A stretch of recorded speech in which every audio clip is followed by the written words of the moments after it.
नमस्ते साथीहरू, हजुरलाई आक्स कृष्णमा वेलकम छ। Well, there was lady dancing on football event KP Oli cup and the girl was Eva Giri. And I was quite surprised ki how she got that privilege to perform in such football event. Nothing personal, but let's say this bluntly.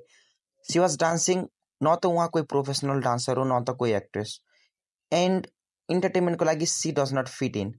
र यदि अर्को expect मार्केटिङको लागि थियो भने चाहिँ well I'm okay, कुनै पनि कम्पनीले उसको फेम युज गरेर आफ्नो प्रोडक्टको रिच बढाउँछ भने चाहिँ द्याट्स ओके। आफ्टर अल कम्पनीलाई म्याटर गर्ने भनेको प्रफिट हो। But this football league is different. Football इभेन्टै फरक हुन्छ। Football league is all about not making profit but more than it. Football लिगको मोटिभ, फुटबल लिगको स्टेक होल्डर नै फरक हुन्छ। त्यही भएर she does not connect all generation. I will give you one example. Durgesh थापाको पनि एउटा पर्फर्मेन्स थियो फुटबल इभेन्टमै होला, एउटा पर्फर्मेन्स थियो। इन द्याट सङ बेसिकली अहिले हेर्ने भने it's connecting all the generation. सबै जेनेरेसनलाई चाहिँ अलमोस्ट कनेक्ट गरेको छ।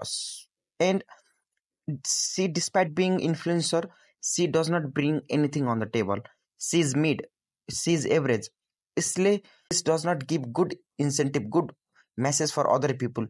जुन अरू इन्फ्लुएन्सर जो चाहिँ एभरेजभन्दा माथि छ, यसले चाहिँ मेसेज चाहिँ राम्रो दिँदैन। एन्ड अगेन आइसे कुनै पनि कम्पनीले प्रोडक्टको मार्केटिङको लागि र प्रफिट मेकिङको लागि चाहिँ उसलाई युज गर्नु डिफ्रेन्ट कुरा हो। तर कुनै पनि फुटबल लिगले, इभेन्टले उसलाई युज गर्नुमा फरक हुन्छ। दुइटाको मोटिभ र स्टेक होल्डर फरक हुन्छ। And this does not give right message for other people, other creator.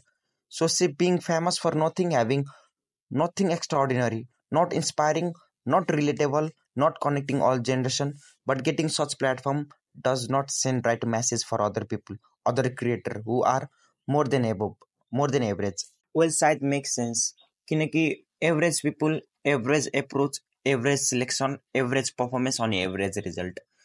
And please comment down your view on this. And if you like the video, please make sure to like and subscribe. Thank you.